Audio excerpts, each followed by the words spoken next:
to show you the unboxing and setup. It came well packaged in a nice looking box. Inside on top you have the manual along with some recipes. Then you have the main pulp control strainer. This one is the less pulp one that we mainly use. Then you have the food tray, then the main body of the machine with the auger and the more pulp filter installed. I was surprised by how solidly built this felt, taking into account its plastic. The disassembly is easy. You just twist the cap to the unlock position, then you can remove the filter and the auger and you can place it all in the dishwasher. Finally, you come to the main machine and the containers. This is the main container your juice will end up in. It's convenient that it has measurements on the side in case you need to portion out the juice. This container is where all the waste goes. We found a nice trick to make cleanup easier and I'll show you that in a bit. And last in the box is the machine and the food tamper. So before we see this in action, we need to assemble it, which is easy. First, install the auger, then your preferred pulp filter, lock on the cap, and then attach that to the machine by inserting and twisting until the little tab pops.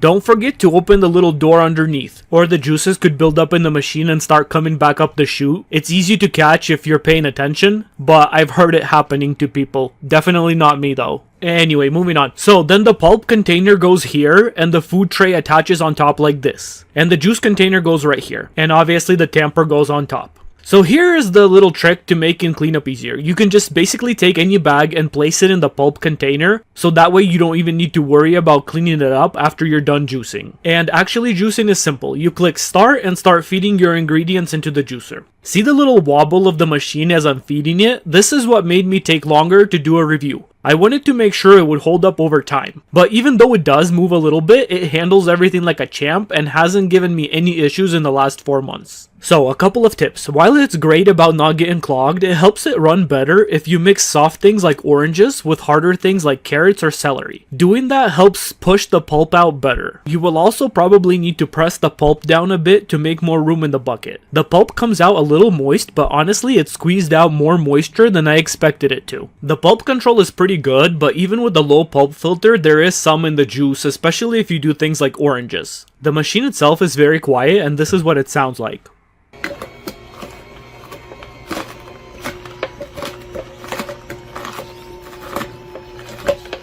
We used to use a centrifugal juicer and it was much louder. Now, based on my 4 months of experience with this juicer, I'd say the only way it clogs is if somebody forgets to open that little door underneath and it hypothetically backs up so badly that it gets clogged and you need to take everything apart and then restart it. Otherwise, it's usually enough to just hit the reverse a little bit if you see less pulp coming out, and that usually fixes the problem. Now, the cleanup is much easier on this versus the centrifugal juicer, especially if you use a bag. You just pull the bag out and toss it. Then close the little door on the bottom, detach this, and go rinse or hand wash it. We usually just rinse it out and then toss it in the dishwasher. It comes out pretty much completely clean. If there are any drips on the base, like I made here while holding it up for the camera, they're pretty easy to wipe up. So all in all, after 4 months of use, I think this is a great little machine. It makes great juice and is quiet and easy to clean. I'm honestly very impressed with it, and I believe it'll last for a long time to come.